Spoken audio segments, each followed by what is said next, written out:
All right, get ready because today we're taking a deep dive into theology. Ooh, sounds intense. It could be, but don't worry, we're not going full-on seminary lecture here. We're using Kevin DeYoung's book, Daily Doctrine, as our guide. Okay, I've heard of that one. It's a year-long guide to systematic theology, right? That's right. It's like a theological boot camp, but way more fun. I like fun. So what's our mission for this deep dive? Our mission is to distill a whole year's worth of deep theological thinking into key insights that, you can grasp right here with us right now. I'm up for the challenge. What I find fascinating about systematic theology is that it's not just for, pastors or academics. Right. It's for anyone who wants to understand what they believe and why. Yeah. It's like connecting all those dots you find in the Bible and seeing how it all fits together into this amazing, cohesive picture. Okay, I'm intrigued already. So where do we even begin with this whole systematic theology thing? It sounds kind of intimidating. Well, DeYoung starts by defining theology very simply as the study of God. Okay, that makes sense. But he quickly points out that it's not just about collecting a bunch of facts about God. Right. It's about truly knowing him and then living a life that actually reflects that knowledge. So it's not just head knowledge, Yeah, but like heart transformation too. exactly. DeYoung even quotes some, big names from church history guys like William Perkins and Petrus Van Mastricht, who describe theology as, get this, the science of living blessedly forever, Wow. and the doctrine of living unto God through Christ. Okay. It's about understanding how our beliefs about God actually shape our lives, like every single day. Wow, those quotes are powerful. It makes theology feel less like this abstract concept and more like, like a roadmap for living. And speaking of roadmaps, DeYoung suggests 4 key approaches to studying theology. Hit me with them. Okay. Biblically, rationally, humbly, and get ready for this one, doxologically. Okay, the first 3 make sense to me. Biblically, obviously, means using the Bible as our foundation. Right. Rationally means using our brains, to understand it. And humbly means recognizing that we don't have all the answers. Exactly. But doxologically, I'm not even sure I can pronounce that, let alone understand what it means. You got it. It's a mouthful, but it's a good one. Okay. Doxologically is all about letting our study of God lead us to worship. Hmm. Like, the more we understand God's greatness and goodness, the more our hearts are just naturally filled with awe and gratitude. It's like, well, you can't really study the sun without being amazed by its brilliance, That's a great analogy. Makes doxology sound a lot less intimidating. Right. It's basically saying that studying theology shouldn't just fill our heads with facts, but should ignite our hearts with praise. Exactly. Now, when it comes to systematic theology, DeYoung really emphasizes the importance of taking a structured approach to our study. Oh. It's about asking, what does the entire Bible, not just our favorite verses, but the whole thing, what does it say about a specific topic? We're not just cherry-picking verses to support our opinions. We're trying to grasp the big picture here. So instead of reading the Bible like a choose-your-own-adventure story, we're looking for those overarching themes and teachings that kind of tie it all together. Precisely. And sometimes you'll even hear systematic theology referred to as, and this one might sound even more intimidating, dogmatics. Okay, dogmatic sounds a bit intense, like something a Supreme Court judge would study.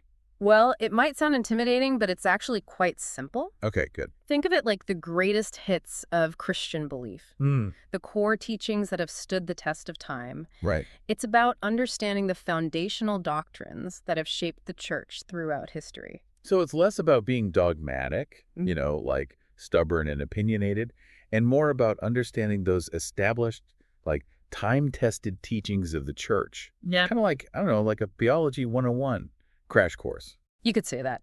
Now, to help us navigate this vast and maybe slightly overwhelming landscape of systematic theology, DeYoung, along with, many other theologians, breaks it down into 7 main topics. Okay. These are like the foundational pillars of our faith. Okay, hit me with those 7 pillars, but maybe ease up on the theological jargon. My brain's still warming up here. No problem. We'll tackle them one at a time. Okay. First up is prolegomena, which is, a fancy word. Sounds fancy. It basically means setting the groundwork. It's like, figuring out the rules of the game before you start playing. Okay. Prolegomena deals with questions like, how do we even know God? And how do we interpret the Bible? And what sources of authority do we rely on? Okay, yeah, I can see how that's important. You can't build a house without a solid foundation. Exactly. Then we have theology proper, which is all about God himself. Okay. His nature, his attributes, the Trinity, all that good stuff. Hmm. Yeah, it's like trying to, wrap your mind around the vastness of the universe. Right.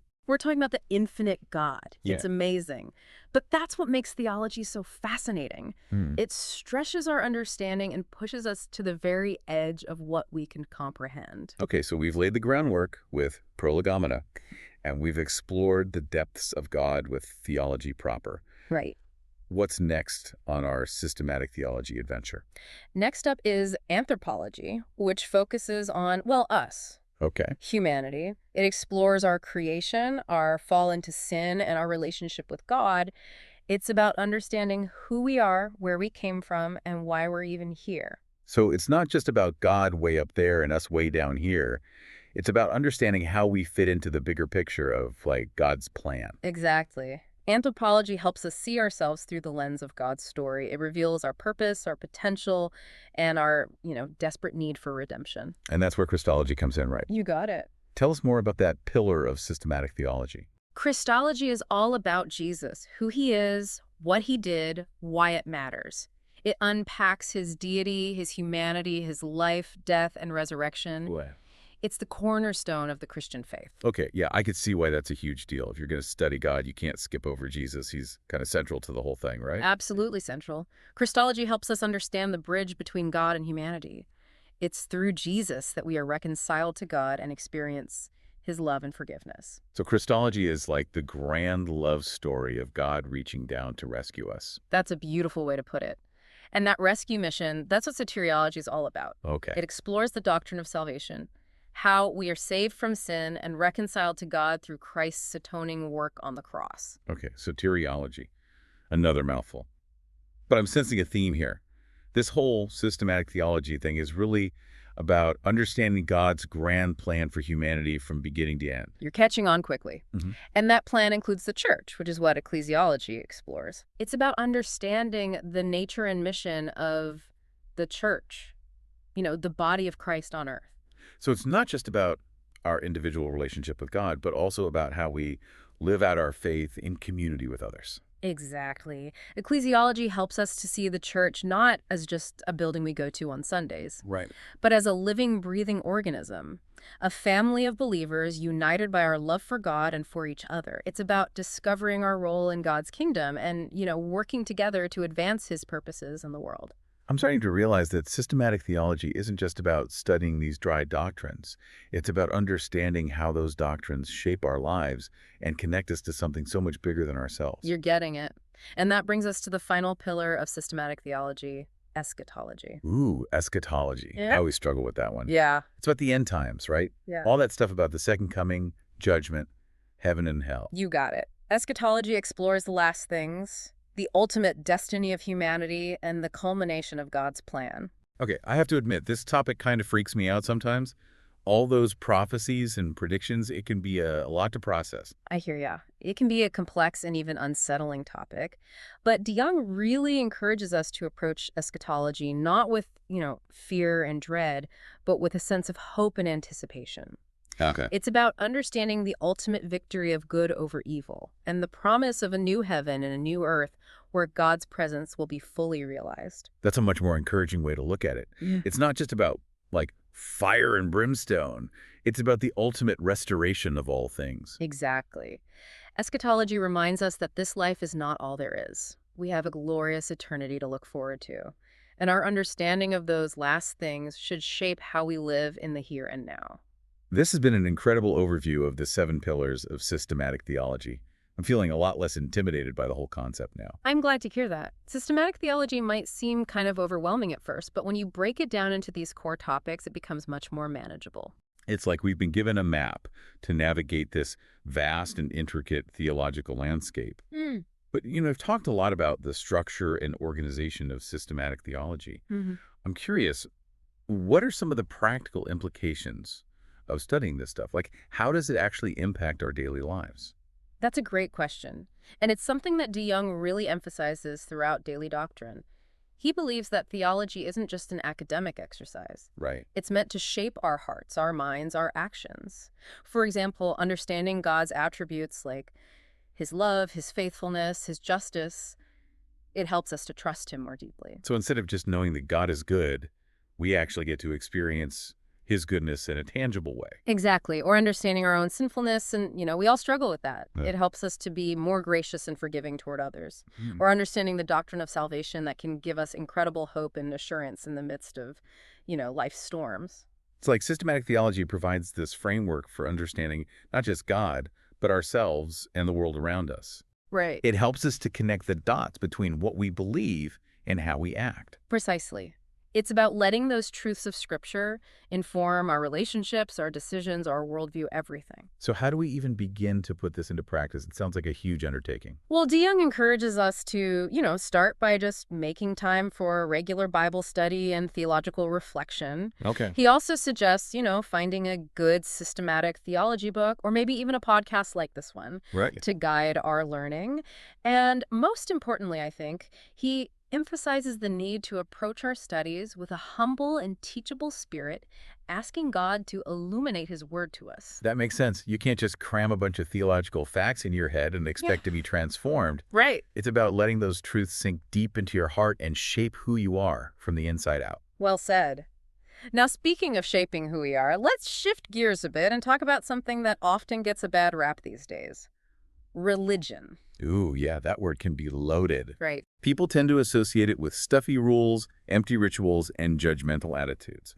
It's no wonder so many people say they're spiritual but not religious. I agree. But DeYoung challenges us to kind of reconsider our assumptions about that word religion. Yeah.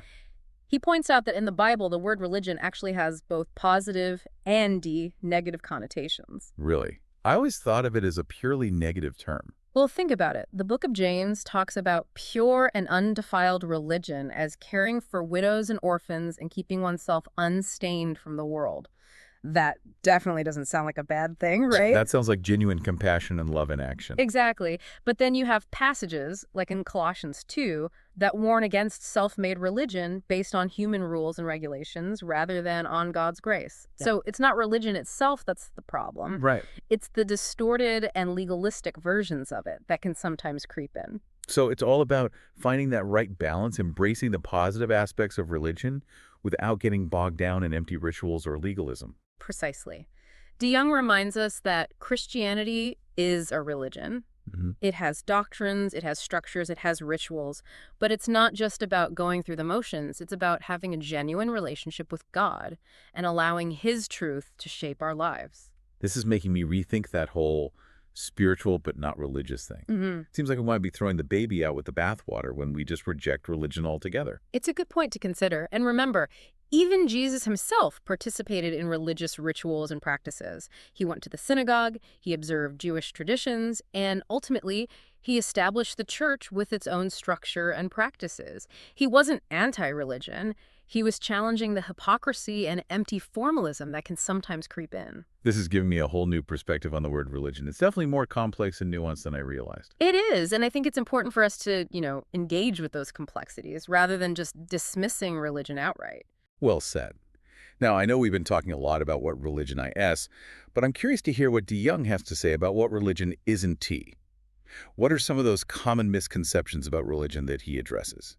Well, he points out that, religion isn't just about following a set of rules or trying to, earn God's favor. It's not about being perfect or putting on this big spiritual show for other people. So it's not about, checking boxes or racking up those good deed points. Right. That's a relief to hear. Exactly. True religion, it's really about a heart transformation, a change that flows from having a genuine relationship with God. It's about surrendering to his will and letting his love shape our lives from the inside out. So it's less about outward conformity and more about inward transformation. Precisely. DeYoung also emphasizes that religion isn't about escaping from the real world. It's not about, burying our heads in the sand and pretending that life is always perfect and rosy. So it's not about creating this little spiritual bubble where everything's perfect and there are no problems. Right. Authentic faith, it engages with the complexities of life. It grapples with those tough questions. It confronts injustice head on. and it offers hope and comfort in the midst of suffering. That makes a lot of sense. It's about bringing our faith into the messiness of everyday life, not trying to avoid it. Exactly. And finally, DeYoung reminds us that religion isn't about judging others. It's not about looking down on people who don't share our beliefs or who haven't reached a certain level of spiritual maturity. So it's not about creating this, like, exclusive club where only the righteous are welcome. Not at all. True religion is characterized by humility, compassion, and grace. It's about extending that same love and mercy that we've received from God to everyone around us. This has been so insightful. It feels like we've been, like, taking a theological deep clean, scrubbing away all these misconceptions and revealing that true essence of faith. I love that analogy.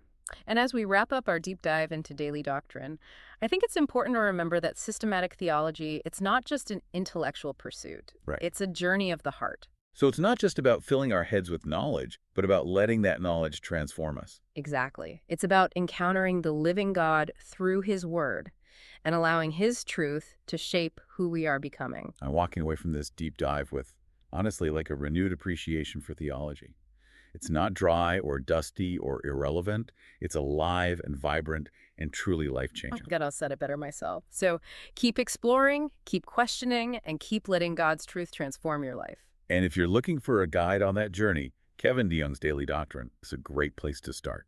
Until next time, happy deep diving.